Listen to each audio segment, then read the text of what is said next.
പലരും കരുതുന്നത് എന്താണെന്ന് പറഞ്ഞാൽ ഉദാഹരണം എന്നുള്ളത് മണിക്കൂറുകളോളം ചെയ്യാവുന്ന ഒരു സംഗതിയാണ് സെക്സ് എന്നുള്ളതാണ്. ഇതിപ്പോൾ ഒരാളോട് ചോദിക്കാനും പറ്റില്ല. ഇപ്പോൾ നമ്മൾ ഒരാൾ ബിരിയാണി കഴിക്കുകയാണെങ്കിൽ ഞാൻ എത്ര ബിരിയാണി കഴിക്കുന്നുണ്ട് എൻ്റെ കൂടെ ഇരിക്കുന്ന ആൾക്കറിയാം എത്ര ബിരിയാണി ഞാൻ കഴിക്കും എന്നുള്ളത്, ഞാൻ എത്ര ഗ്ലാസ് ചായ കുടിക്കും എന്നുള്ളത്.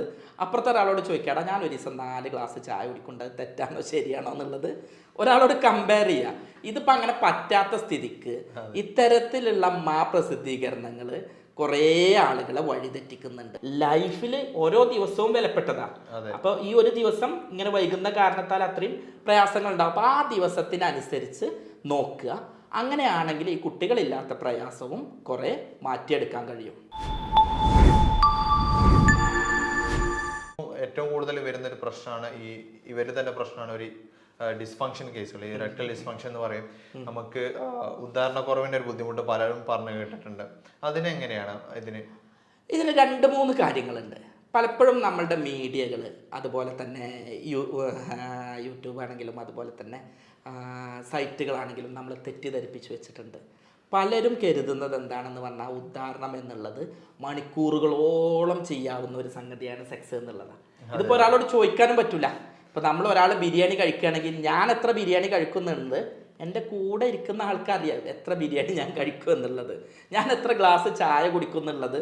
അപ്പുറത്തെ ഒരാളോട് ചോദിക്കാടാ ഞാൻ ഒരു ദിവസം 4 ഗ്ലാസ് ചായ കുടിക്കേണ്ടത് തെറ്റാണോ ശരിയാണോ എന്നുള്ളത് ഒരാളോട് കമ്പയർ ചെയ്യുക.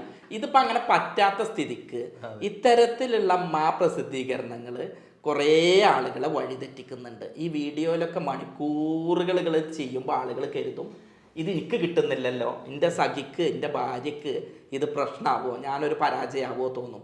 മിക്കവാറും അത് പ്രശ്നമൊന്നും ഉണ്ടാവില്ല. നമ്മൾ ആ ഒരു തോട്ടായിരിക്കും എനിക്ക് കഴിയില്ലല്ലോ എന്നുള്ള ആ ഒരു ചിന്തയായിരിക്കും. കാരണം സെക്സ് എന്ന് പറയും ഇപ്പം നമ്മൾ വിശപ്പന്നെ നോക്കുക. നമുക്ക് നല്ല എന്താ പറയുക ടെൻഷൻ അടിച്ച് പരീക്ഷ പിടിച്ച് ഇങ്ങനെ ഇതാക്കി നിൽക്കുമ്പോൾ വിശപ്പറിയോ? ഇല്ല. അതേപോലെ തന്നെയാണ് ശരീരത്തിൻ്റെ ഓരോ പ്രവർത്തനവും. നല്ല ടെൻഷൻ അടിച്ച് നിൽക്കുമ്പോൾ വിശപ്പ് അറിയാത്ത പോലെ തന്നെയാണ് സെക്സും. അപ്പോൾ സ്വാഭാവികമായിട്ടും സെക്സ് എന്നുള്ളത് അത് മനസ്സറിഞ്ഞ് ആനന്ദത്തോടെ ചെയ്യുമ്പോൾ പൊതുവേ ഒരു ടൈം പ്രശ്നം വരില്ല. അപ്പോൾ ചെറിയ അങ്ങോട്ടോ ഉണ്ടെങ്കിൽ ഒന്നും പേടിക്കണ്ട. എന്നാൽ ഇത് പലരിലും കുടുംബജീവിതം കുറേ ഗ്യാപ്പിൽ വരുന്നത് കൊണ്ട് ഇങ്ങനെ സംഭവിക്കാറുണ്ട്. അതിലും ഭക്ഷണം ഒരു ഘടകമാണ്. അമിതമായ ഇരുത്തവും വ്യായാമമില്ലായ്മയും ഒരു ഘടകമാണ്. അത്തരം ആളുകളോട് പറയുന്നത് എന്താണെന്ന് പറഞ്ഞു കഴിഞ്ഞാൽ ജീൻസ് ഒഴിവാക്കുക, ബൈക്ക് യാത്ര ഒഴിവാക്കുക. അമിതമായി ചൂട് വരുമ്പോൾ ഞാൻ നേരത്തെ പറഞ്ഞതിൻ്റെ തിരിച്ച് ചെയ്യാം. വട്ടപാത്രത്തിൽ വെള്ളം എടുത്തിട്ട് തണുത്ത ഐസ് അതിലേക്ക് ഇട്ടിട്ട് ഇരിക്കുക. അങ്ങനെ ആകുമ്പോൾ അവിടെയുള്ള പ്രവർത്തനങ്ങൾ കൂടുതൽ ഫങ്ഷൻ നടക്കും. അതുപോലെ തന്നെ ചെയ്യാവുന്നത് നമ്മളുടെ അമക്കുരം എന്ന് പറഞ്ഞിട്ടുള്ളത് അവിടെ കിട്ടുമോ ഇല്ലേ എന്നുള്ളത് എനിക്കറിയില്ല. അമക്കുരം അത് എന്ത് ചെയ്യുക, നന്നായിട്ട് പൗഡർ ആക്കിയിട്ട് ഉപയോഗിച്ച് 1 സ്പൂൺ 1 ഗ്ലാസ് പാലിൽ ചേർത്തിട്ട് 14 ദിവസം കുടിക്കുക. നാട്ടിലെത്തിയിട്ട് ഉപയോഗം തുടങ്ങിയാലും മതി, നല്ല മാറ്റം അതിൽ കിട്ടും. ഇതിൽ തന്നെ വേറൊന്നുണ്ട്, പ്രവാസികളിൽ കാണുന്ന ഒരു രോഗമാണ് ഇൻഫെർട്ടിലിറ്റി അഥവാ കുട്ടികളില്ലായ്മ. സെക്ഷൽ ഫങ്ഷനും കുട്ടികളില്ലായ്മയും തമ്മിൽ ചെറിയ കുറച്ച് വ്യത്യാസമുണ്ട്. വണ്ടിൻ്റെ എൻജിനും വണ്ടിൻ്റെ ബോഡിയും തമ്മിലുള്ള വ്യത്യാസം പോലെ തന്നെ. ചിലർക്ക് സെക്ഷൽ പവർ കുറേ നേരം മെയിൻറ്റെയിൻ ചെയ്യാൻ പറ്റില്ല, പക്ഷേ വേഗത്തിൽ കുട്ടിയാക്കാൻ പറ്റും.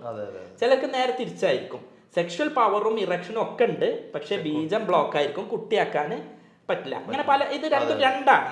ചിലരെന്താ കരുതുക പറഞ്ഞാൽ എനിക്ക് വേഗം സ്ഖലനം സംഭവിച്ചില്ല, എനിക്ക് കുട്ടിയാവില്ലേ എന്ന് കരുതുന്നവരുണ്ട്. ചിലർ കരുതും ഇന്നതൊന്നും ബാധിക്കൂല, ഞാൻ കുറേ സമയം എടുക്കുന്ന ആളാണ് എന്ന് കരുതുന്ന ആളുകളുണ്ട്.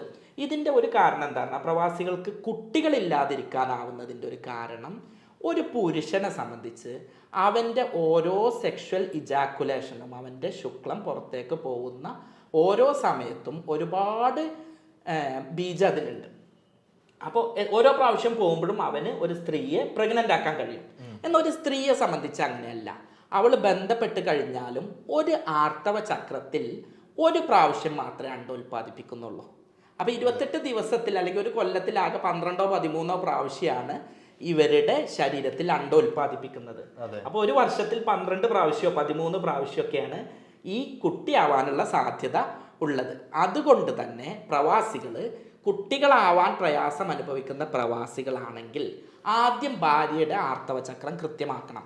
2 ഭർത്താവിൻ്റെ സെമൻ അനാലിസിസ് ഒന്ന് പരിശോധിക്കുക. സെമൻ അനാലിസിസ് എന്ന് പറഞ്ഞാൽ ശുക്ല പരിശോധന. ഇത് പലപ്പോഴും ഇവരെന്താ ചെയ്യാറുണ്ട്, നാട്ടിൽ വന്നിട്ട് ശുക്ലം പരിശോധിക്കാൻ പോകും. അപ്പോൾ എന്താ ഉണ്ടാവുക പറഞ്ഞാൽ ശരിയായ റിപ്പോർട്ട് കിട്ടില്ല. അതിൻ്റെ കാരണം എന്താ പറഞ്ഞാൽ നമ്മളുടെ ഈ ശുക്ലം പരിശോധിക്കേണ്ടത് 2 ദിവസം ബന്ധപ്പെടാതെ ഇരുന്നിട്ട് രാവിലെ ഒരു 8 മണി 9 മണിയുടെ ഉള്ളിൽ പോയിട്ട് ടെസ്റ്റ് ചെയ്യാണ് വേണ്ടത്. അത് തന്നെ ടെസ്റ്റ് ചെയ്ത് ശുക്ലം എടുത്ത് 10-15 മിനിറ്റിൻ്റെ ഉള്ളിൽ ലാബിലെത്തണം. അതെ. അങ്ങനെയുള്ള ഒരു അവസ്ഥയിലാണ് നോക്കേണ്ടത്. പലർക്കും ഇതൊന്നും അറിയില്ല. അവർ തലേന്ന് ബന്ധപ്പെട്ടിട്ടുണ്ടാവും, പിറ്റേന്ന് ഉച്ചക്കോ അല്ലെങ്കിൽ ഏതെങ്കിലും സമയത്ത് എടുത്തിട്ട് കൊണ്ടുപോയിട്ട് ലാബിൽ ടെസ്റ്റ് ചെയ്യുകയാണ് ചെയ്യുന്നത്. ഇതിന് പകരമായിട്ട് കൃത്യമായിട്ട് ഈ രീതിയിൽ ടെസ്റ്റ് ചെയ്യുക. ടെസ്റ്റ് ചെയ്യുമ്പോൾ സെമൻ എടുക്കുന്നതും അവരൊരു പാത്രം തരും, അവരൊരു ലാബ് ജാർ തരും, അതിലാണ് എടുക്കേണ്ടത്. അതല്ലെങ്കിൽ ഈ പാത്രത്തിൽ നിന്നുള്ള എന്തെങ്കിലും റിയാക്ഷൻ കാരണം ബീജം നശിക്കുകയും അതിലൂടെ നമുക്ക് തെറ്റായ വാല്യൂ കിട്ടാൻ സാധ്യതയുണ്ട്.